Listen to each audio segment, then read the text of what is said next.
StayOnTheCourt.com podcast, the show that helps aging basketball players stay on the court and continue playing basketball or the sport that they love. We talk injuries, rehab, coaching youth sports, pickup game mishaps, and oh yeah, that guy on your court that wants to fight everybody. Our motto is, we don't stop playing because we grow old because we stop playing.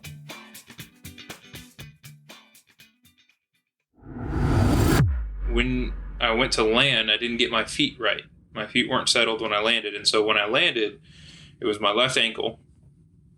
Landed inside, but all my weight went outside.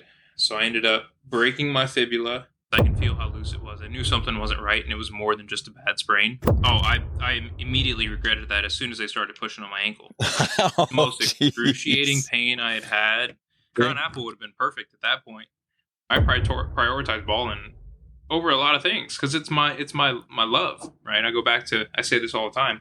Basketball is my love. Golf is my passion, right? Welcome to the StayOnTheCourt.com podcast. This is your host, Troy Wallace. As usual, recording from the beautiful studios in Omaha, Nebraska. Today is our first in-person interview for our series we call Injury of the Week. Injury of the Week. You cannot be serious! You're going to want to make sure and check out the YouTube episode and the episode blog post to see some of the pictures from this injury. So I had not seen some of the pictures of what happened after his surgery, and he sent them to me after we did the episode, and oh man, yep, a little bit gruesome, but definitely something to behold. So you definitely want to check that out. If you're on the podcast, going over to YouTube, or check the show notes, and you can link over to the associated blog post on StayOnTheCourt.com. So our guest is Al Peterson III, also known as AP3. He is a PGA-certified golf pro and the director of golf for the Field Club of Omaha. A high-level high school baller who nearly walked on at the Division I NCAA level. Fast forward to his injury playing pickup basketball in late November 2023, where he broke his fibula and then had to have what they call a tightrope procedure. Pain. To repair his tendons that were tore out. Anytime they have a term for the procedure like tightrope, that does not sound good. You got a little taste from him in the cold open. You have to listen and see those pictures. And today, here's what you're going to learn. Number one. What happened immediately after the injury? 2.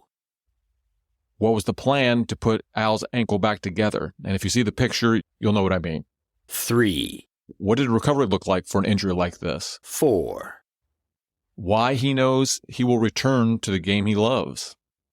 5. Then he just has a really great story of how he transitioned from a focus of basketball to becoming a golf professional, which is no easy feat. Why he sidelined his golf education for a year to try and walk on the basketball team at Division I University of Nebraska. This was just a great all-around conversation. If you're willing to share your story of injury, recovery, or any other interesting war stories from the court, please go to StayOnTheCourt.com/podcast. There you can find a form to fill out, or there's a little button there where you can easily record a voice note to us. We're always looking for new stories. Just to let you know, Al and I look like we were being held hostage in the video clips, as both of us were recording in areas that were under construction. I was actually forced into my car, in my garage. It's a much longer story. And we ended up cutting the video a few minutes into the episode just to save some bandwidth. So just to let you know that. But overall, this episode is exactly what I wanted these Injury of the Week episodes to look like. Just a really interesting story with our guest, Al Peterson III. I want to welcome into the StayOnTheCourt.com podcast, Al Peterson III. And number one, Al, I wish that nobody had to appear on this episode that we call Injury of the Week. Injury of the Week. ¿Cómo se llama? Unfortunately, it happens, and we're happy that you're here to share your story of what went on that day, how your recovery has been. We want to talk about the injury, but let's talk a little bit more about the setup. What kind of pickup basketball court do you play on? Is this noon ball? Is this evening ball? What's your situation as far as the type of pickup ball you're playing right now? Yeah, so for those listeners not in Nebraska, I know, Troy, you've got a very good demographic of listeners. So we're in Omaha, Nebraska. Pickup is Thursday nights, right? Your normal Thursday night after guys put the kids to bed, whatever it is. We start at 8 o'clock. We play for a couple hours, and it's just pickup ball. Thursday night, at church, you just get some runs in. And yeah, it was just kind of one of those things that you don't really plan on, obviously, but freak accidents happen. And to kind of give you a background of the story, so was going up for a rebound. It's me and another guy going up for the same rebound. And as we go up, we just kind of collide shoulders, right? When I went to land, I didn't get my feet right. My feet weren't settled when I landed. And so when I landed, it was my left ankle. Landed inside, but all my weight went outside. So I ended up breaking my fibula. Oh, jeez. Back it up with the, I don't even know if I want to hear about the fibula breaking again, but let's dig into that one again. Yeah, so landed inside the ankle on my left leg. My weight went outside. I'm lucky I didn't, mess my knee up because I could feel my knee hit the ground. So landed, initially when it happened, us ball players, we think it's just a bad sprain, right? So when it happened, I immediately just started walking off the court, told the guys I was done, said, I'm done, give me a sub, I sit on, pull over to the side, sit down, and immediately text my wife because I know my wife tells me I'm too old to play. And at this point I play like I'm still 18 years old. I'll never get older. But I texted her immediately and said, hey, I messed my ankle up. Just a forewarning, the second I get home, I need to elevate and ice it just to kind of give her an idea of, keep her in the loop. In a good marriage, it comes down to communication, right? Yes. And that's never a fun phone call or text to make. No, not at all, especially when it's 10 o'clock at night, baby girl's asleep, mama bear's in bed, ready to go to sleep, and she gets a text that I'm injured. So, I'm sitting on the side, and I'm putting my shoes on, and I go to attempt to take my shoe off of the left ankle, and I'm like, yeah, I can't do this. I can feel how loose it was. I knew something wasn't right, and it was more than just a bad sprain. So immediately I was like, all right, guys, I need help getting to my car. So a couple guys helped me out to the car, get in the car, drive to the ER, park up front, hobble inside, and I literally hop inside on my good leg. And get it x-rayed, find out it's broken, told the wife what happened. And so broke the fibula down on the outside of the ankle. On the inside, separated my ankle and tore out my tendons. So I had surgery. This happened, I think it was like November 30th. It was end of November, beginning of December. I had surgery on the 5th. So the worst part about it is this is 2 weeks before we are supposed to travel international for Christmas. So that was a big one. When I went to the ER, I said, okay, here's two things. If it's broken, I need to have surgery ASAP because we travel internationally in 2 weeks. And I said, number two, I need to drive home tonight. So it was a blessing that I was able to get surgery, a couple days later. And then from there, it was just the road to recovery. So I know this is real deep, granular detail, but you had the foresight to take yourself to the emergency room. What did they give you a ticket and be like, okay, you're number 41, so take a seat and we can get to you in a couple hours? Or was this something that they were able to get you in there pretty quickly? Well, luckily, I have two ways here, Troy. You ready for this? So the first route, I got in, checked in. They go through the whole deal of, getting your insurance, figuring out who you are. They pulled me aside, and they could tell I was in some pain. Obviously, I had a broken ankle at that point, and so they could tell there's some pain there. And so they got me in quickly to get the x-ray. Once the x-ray got in, it was probably maybe 15 minutes after I had to wait to actually get taken back. But the worst part about it was they had to splint my ankle that night 4 separate times. I'm going to let that hit a little bit. 4 separate times they had to splint my ankle. So the issue was, because of the way my break was, they couldn't get my ankle in the right position to have a splint on. Right. My ankle was there was too much loose. The separation on the inside, they couldn't get it in position. And so the first 3 times that the ortho specialist was trying to get this splint on, by the time it dried and they retook the x-ray, my ankle still wasn't in the right position. So then they this is the 4th time now, they brought someone else in. So I have one person who is pushing on my ankle to get it in the right position. I have another person who's setting the splint in the right spots. And now keep in mind, I told them at the beginning that I wanted to drive home. So that meant they only gave me Tylenol and numbing shots. I walk into the ER. It's 10:15 p.m. I think I left at about 3:30 a.m. Were you regretting that request to be able to drive home at that point? Oh, I immediately regretted that as soon as they started pushing on my ankle. Oh, Most excruciating geez. pain I had, and it was so rough. But at that point, because we've got a year and a half baby girl at home, mom was at home, taking care of her. It was too last minute. I needed to drive home at that point. Right. So it was it was I'll always remember that part. Yeah, you would think they would give you maybe at least some leather to bite on, or have some Jack Daniels or something Right? in handy to kill some pain. Man, Crown Apple as in an my eyes, emergency. Crown Apple would have been perfect at that point. Yeah, like maybe a whole cabinet of things. Okay, this is for guys who initially said they wanted to drive home, but have now changed their decision. Yes, absolutely. Oh, geez. So let's take a step back into going up for that rebound. I mean, should you have been going up for that rebound? Were you really stretching for that rebound? What's the regret level, with that particular play? And the way I put it now, I'm the type of player. I grew up playing basketball. It was my focus. I'll back up a little bit and kind of go, give you my background. I was a ball player growing up from the very beginning. I was the type of kid who played on, AAU teams, OSA. I played on 4 different select teams at one point. I wanted to even play in the NBA when I was younger. And then when I got to high school is when I got into the golf industry. Figured out that golf was kind of a lifelong sport. Why not make a career out of it? Yeah. And so long story kind of put me in the position I am now, which is the director of golf at Field Club of Omaha. But like I said, I always still played basketball. The way I put it, basketball is my love. Golf is my passion. And so growing up playing basketball was, all I wanted to do. And I still play to this day, with the exception of the last few months. Right. But going up for the rebound, at that point I was still playing like I was still 18 years old. I'm 30 years old now. I need to start playing my age. I'm in good shape. I like to say I'm in very good shape. But at that point, I had the rebound when we went up. It was a younger cat that was going against me. He's probably in his 20s, early 20s.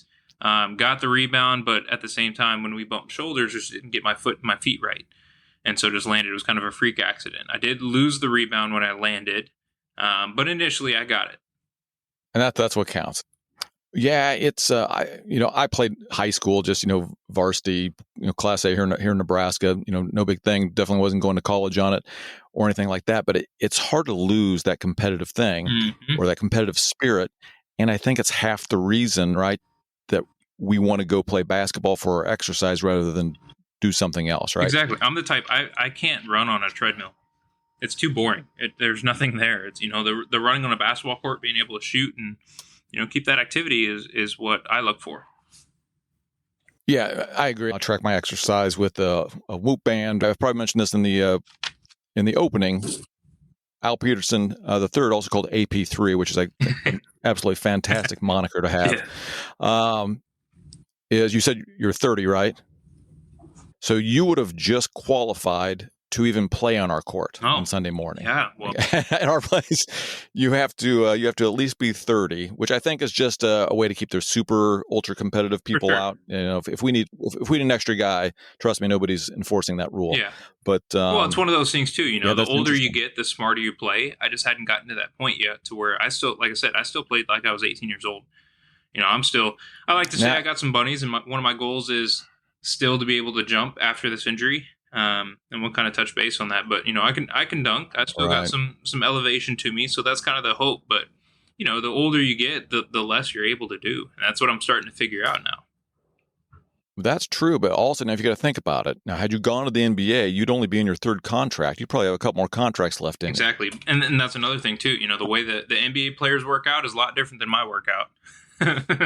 Oh, absolutely. So let's go back so you got the rebound initially. Did anything else happen to the other guy? No, and did he come out clean? That's the shitty part. He came out clean, easy as and that's I wish no harm on anyone at any point in time, but it was one of those things you have no control on. I didn't step on his foot, didn't step on my other foot. I just didn't get my feet right to where I could land clean. And, it is what it is. But, yeah, he was clean. He did not get the rebound, I will say. I remember specifically what happened. I lost the rebound, and we did get it back as a team. We did not score on that possession, but we did get the possession in general. So the sweet taste of victory. Totally worth it. Absolutely. I mean, not really, but my son came home with some sort of weird hand injury. This was months ago, and I was like, "What are you doing?" "Oh, we were just playing hockey in somebody's basement." I was like, "Well, you were on skates?" Like, no, just kind of messing around.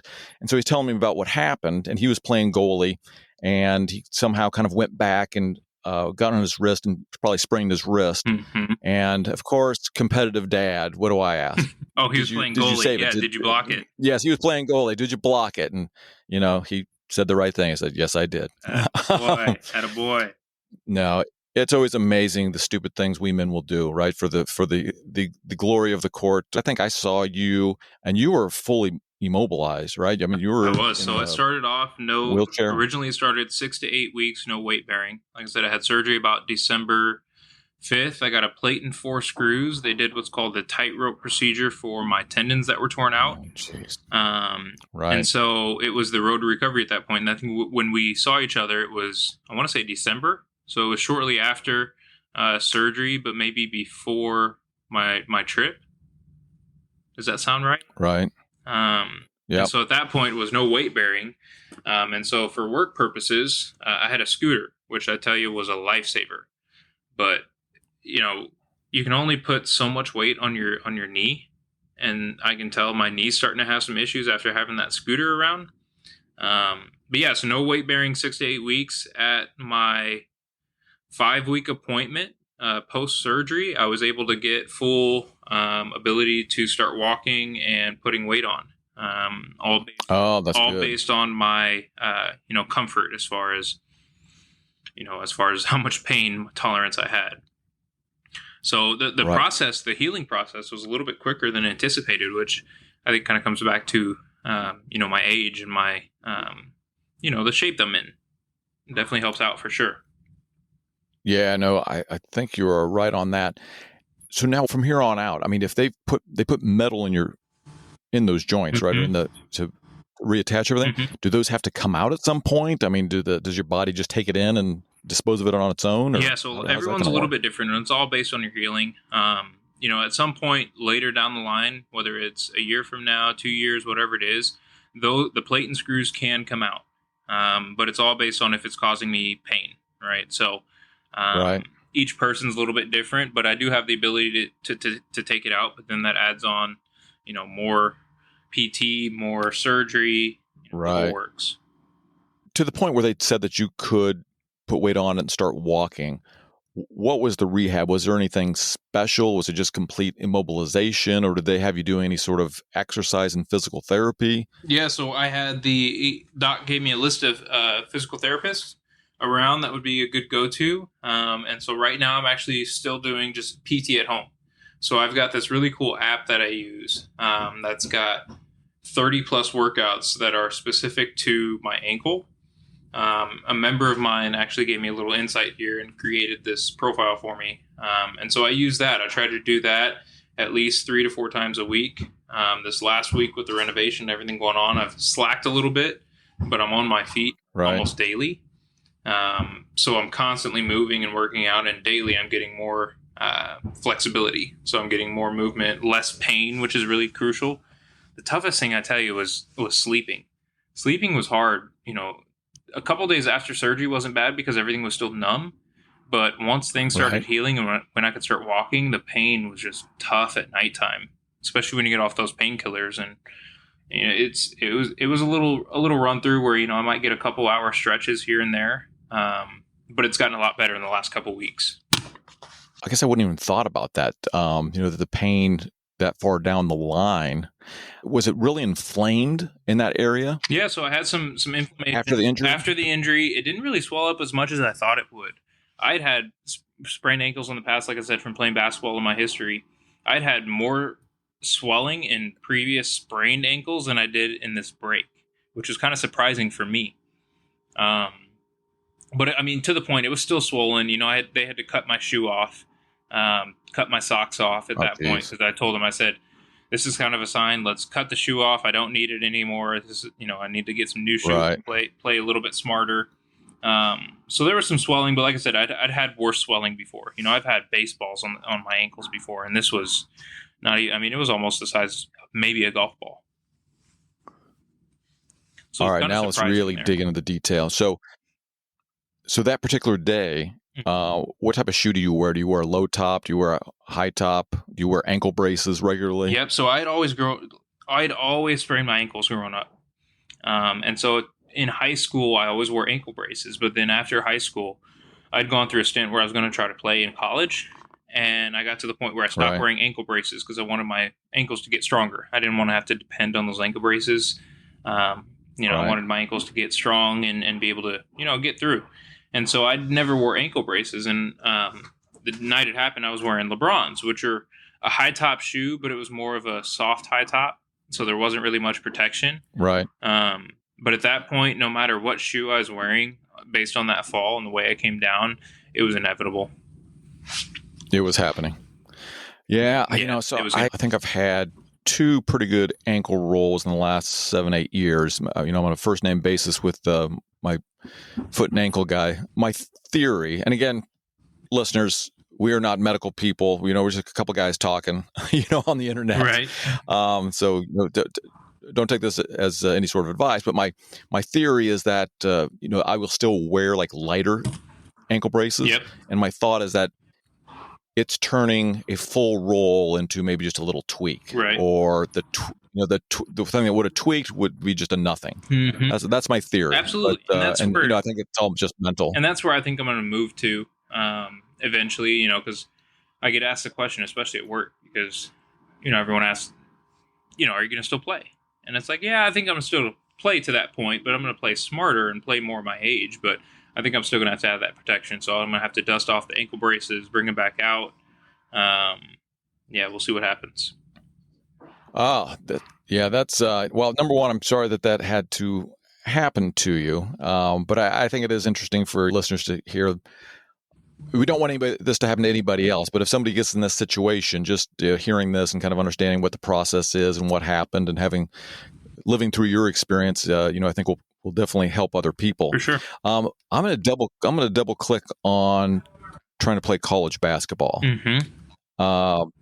Because did you go to a large university or? So I graduated from UNL, University of Nebraska-Lincoln. I will qualify that as large. Yeah, I majored in PGA golf management. So as I mentioned earlier, I'm a director of golf at Field Club of Omaha. We're a private club in Omaha, 18-hole facility. Golf, like I said, getting into high school, golf I wanted to see as more of a passion. It was, something I could make a job out of. But playing basketball so much, I missed it. So after my freshman year of college, I'd gotten out of the PGM program and had just taken kind of your gen ed classes and really focused on basketball. I was working out, living with some of the basketball guys. For those fans that are listening, guys like Jordan Tyrants, David Rivers, Leslie Smith. During that era, this was Tim Miles' first year coming to coach for Nebraska. Yeah. I remember Leslie Smith. He was a big dude. Yeah, he was. He's playing in Jamaica. Shout out to Les. Steal by Smith. 2-on-1 if he hurries. Smith lays it in. One of the roommates still keep in touch, but so basketball was my thing, and I wanted to get back to it. I had missed it so much, so I was keeping in contact with the coaching staff, working out with the guys, my roommates at the time, and was really working out. I bulked up to about 195, and at that point was all muscle. And I was very confident in, my ability to make the team.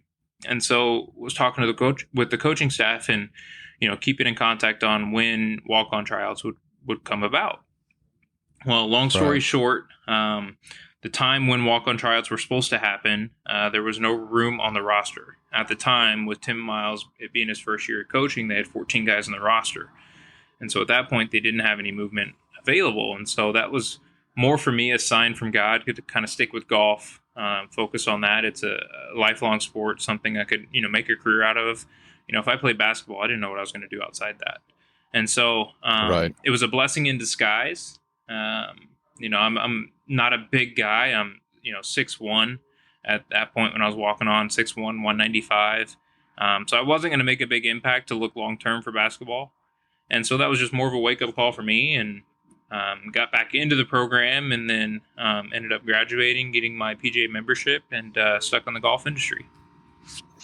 So, number one, I would have never thought, like in Nebraska, kind of known as an agricultural school, and I know they have good business and engineering, but had no idea that they had a golf management program. Yeah. Was that something that was fairly new when you got into it? Yeah, so the golf program has been around since early 2000s. Brought on, we're one of 18 universities still in the nation that does a PGM program. The difference with Nebraska, though, which I think is really valuable, is we're based out of the College of Agriculture, whereas most of the other colleges are based out of the College of Business, right? And I think being a golf pro, having that background in agriculture and turfgrass management really puts you ahead of the game. Just being able to understand the background of it. And so that's kind of the big difference. But yeah, UNL is one of those universities that offers that. So any listeners here, if you have any young bucks that are looking to, figure out what they want to do and they have a passion for golf, get in the program. The program is phenomenal. Through the program, you have to complete some internships, work through to get your degree. But yeah, it's a great program. I would have never thought about that, but that makes perfect sense, right? I mean, I'm not saying that, in a way, you're farmers, right? Yeah, you're farming grass, absolutely. like beautiful. And there's so many different routes and you can go to. Understanding that. And that's the beauty of it, within the industry. It's not just golf, right? When you think golf industry, you think strictly, playing golf. Whereas the beauty of it, there's so many different avenues, whether it's merchandising, whether it's, superintendent side, whether it's whatever the case is, the golf industry offers so many different options. So that program is one option that definitely I think young guns should look into. As a matter of fact, I think that my daughter is going to enter your sphere here next summer. We're trying to keep her interested in something sport related, and one of her friends wants to play, and she's going to be going to ninth grade. So I'm not sure she aspires to be a high school golfer, but she gets to hang out with her friend. We like it because she gets out and gets some sunshine in the summer. Absolutely. And these are her words. She gets to wear cute clothes. Hey, so that's, there you go. I tell you, one of the sayings, I think, for all golfers listening, the saying, you look good, you feel good, you play good. Oh, this is the worst looking hat I ever saw. Oh, it looks good on you, though. There you go. And so it is a win-win-win situation. So I'm looking forward to that. Absolutely. Well, hey, that is something. If she ever needs a job, let me know when she gets her license. Oh yeah. Oh boy, I'm not. I got a couple of years for that. I'm not looking forward to that at all. The job, yes. The license, no. So let's go back a little bit to you're a golf pro. I mean, a real deal PGA certified golf pro. Does that mean that you are a scratch golfer? Does that even the equation when you're getting PGA certified? Yeah, that's a very good question. And that kind of brings me back to my background. I was a type of guy. I was a late bloomer to golf. I did not get into golf until high school. Whereas a lot of times you always say you want your juniors to get into golf sooner. The sooner they can get into golf, the better. They have a nice background, a nice little road to work on. But golf was. Let me back up. Being so competitive in basketball, when I tried out for the golf team in high school, I barely made the team. And when I say barely made the team, I think Steve Lebitz to this day, and I'm going to put him on the spot, Steve Lebitz, I think, let me join the team out of pity. And so being so competitive, I did not like coming in last place. And so that's where I got a job at a golf course. My first job was Bay Hills Golf Club in Plattsmouth, Nebraska, just south of Bellevue. And so got a job there, told the golf pro, hey, I will do whatever you want. I'll keep it very PG here, but I'll do whatever you want as long as you give me full practice and playing privileges. And so told him my goals and what I wanted, and literally spent all day, every day, all summer working on my game from sun up to sundown. And I think that's what really drove my passion for the game, was seeing that improvement. And I ended up making varsity my sophomore to senior year. And so that I think is what really drove my passion for the game, seeing that improvement and that, seeing myself excel in a game I really hadn't been around my whole life.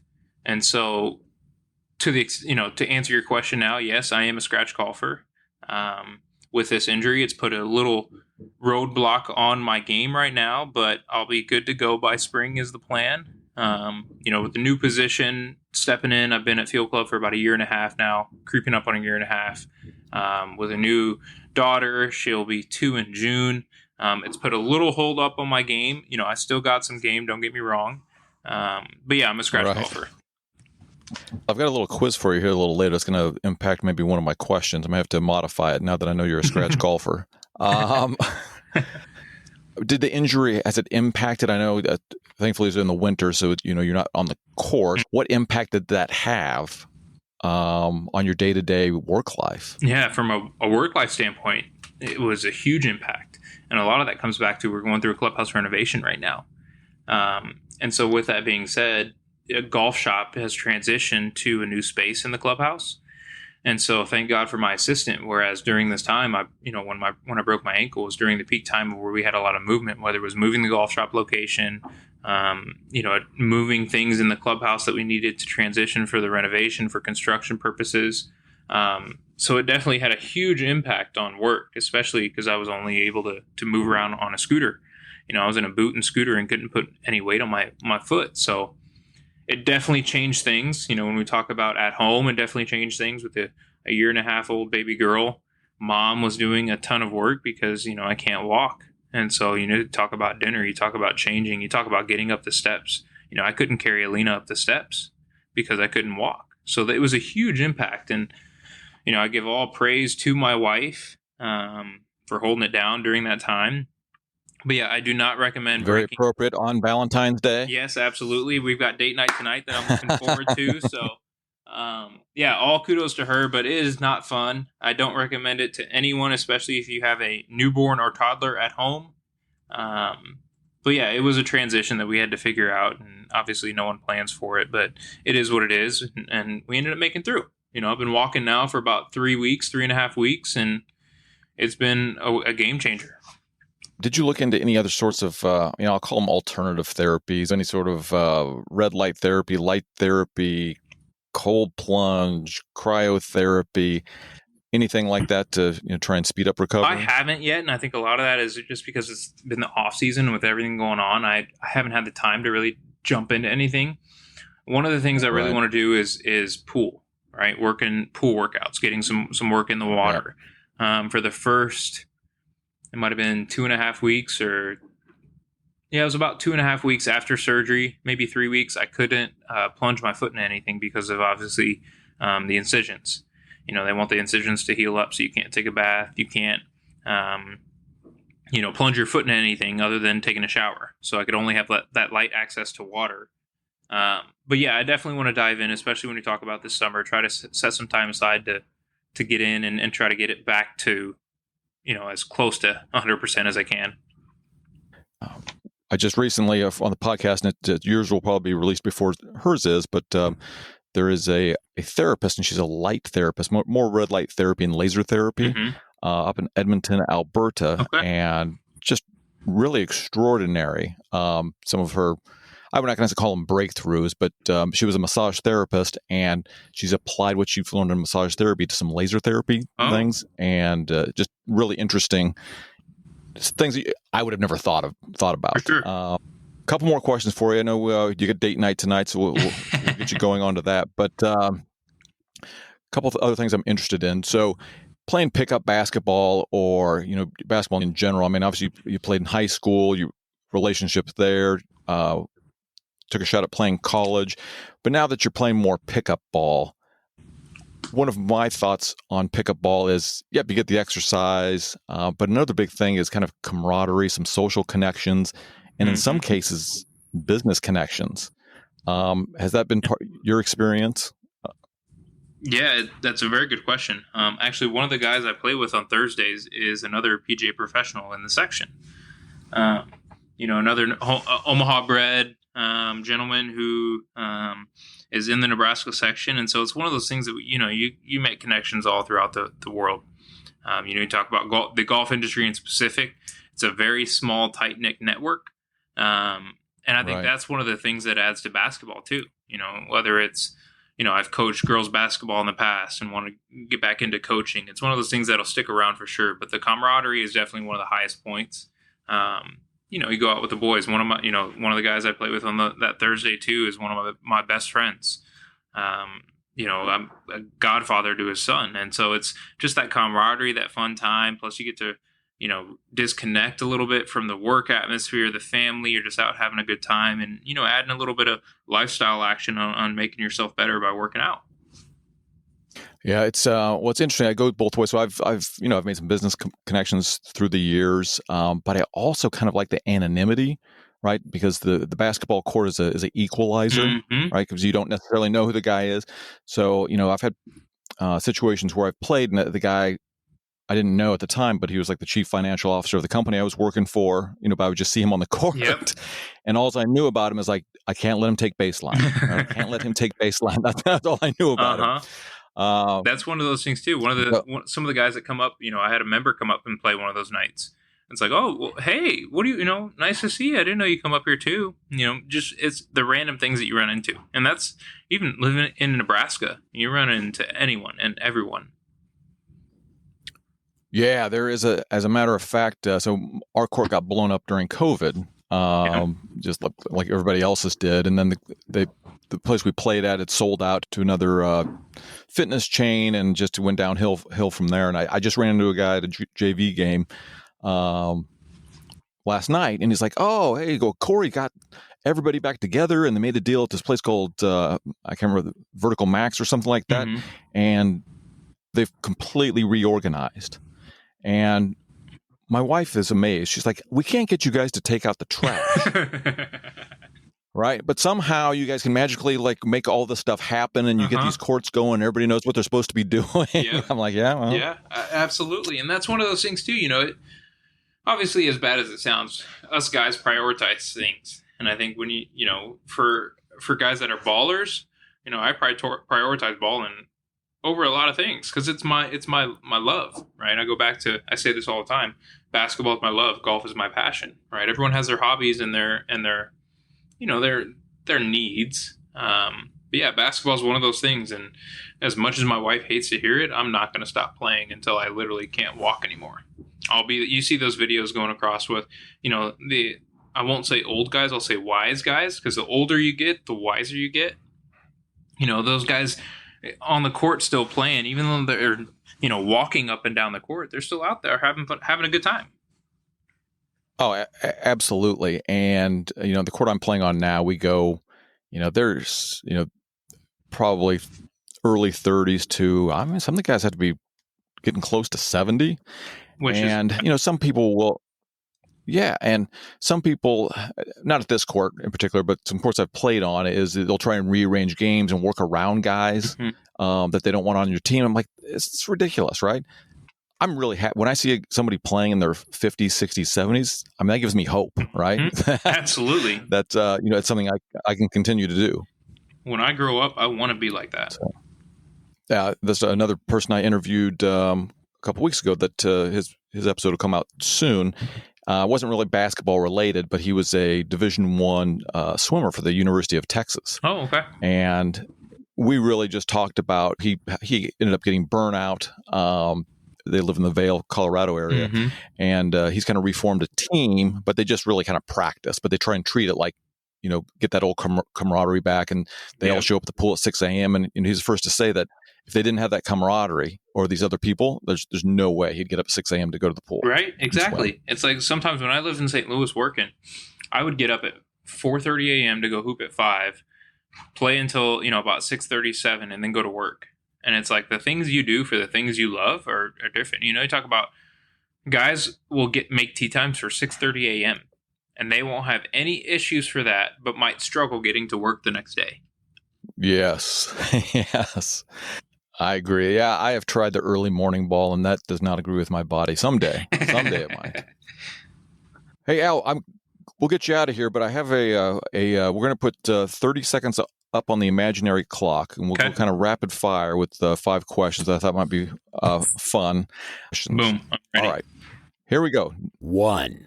Number 1. If you can only watch one league for the rest of your life, is it NCAA or NBA basketball? NBA. NBA. Yeah. I'm one of those guys. All right. I'm one of those guys. 2. Best NBA player ever, LeBron, Jordan, Kobe, or other? Oh, my God. This comes up. You ask right now, LeBron. LeBron. Yes, that LeBron. seems to be where things can are go so many trending. different directions, right? There's so many different arguments. In this league right now, LeBron, the things he's doing are unreal. But, no diss to Kobe or MJ. I grew up, my old email that I used in high school was Laker Man, right? So right now LeBron. Yeah, I heard it. The argument I heard made for LeBron the other day was, hey, nobody's doing this at age 39. It's unreal, right? and it gives us hope, Troy. Yes. It gives us hope. Yeah, I know. What gives you hope? Well, I think I'm now fully aged possible. out. I mean, the man's still going to be able to play till he's like 48. So, I mean, realistically, that is true. All right, now here's a tough one. 3. Your most dreaded pickup court matchup. I'm going to give you 3 options. Remember, it's your most dreaded. Okay. Super sweaty guy who has already played 3 games. Guy who hard fouls you on every possession and then says, my bad. Number 3 is ex-Division I college female player.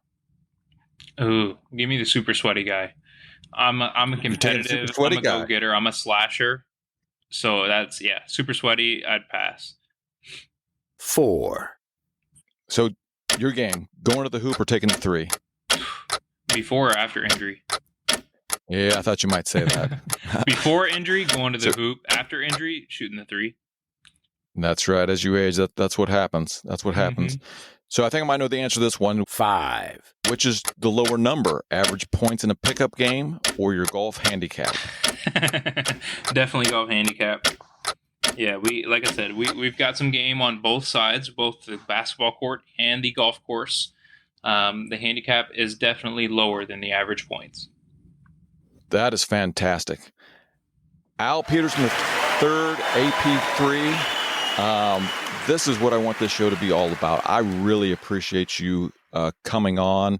I'm going to do a quick commercial. If you're hearing this and you're willing to share your story, I don't want anybody to be injured, but if you have a good war story from the court or an injury, we'd love to have you on the show. If you want to go to stayonthecourt.com/podcast, there's a way to submit a form or a little thing where you can just do a little audio piece to let us know. We'd certainly appreciate you doing that. And Al, is there anything you want to share before we sign off here? Again, I really appreciate you doing this. Yeah, absolutely. I appreciate the ask. I was excited to hop on and join the podcast.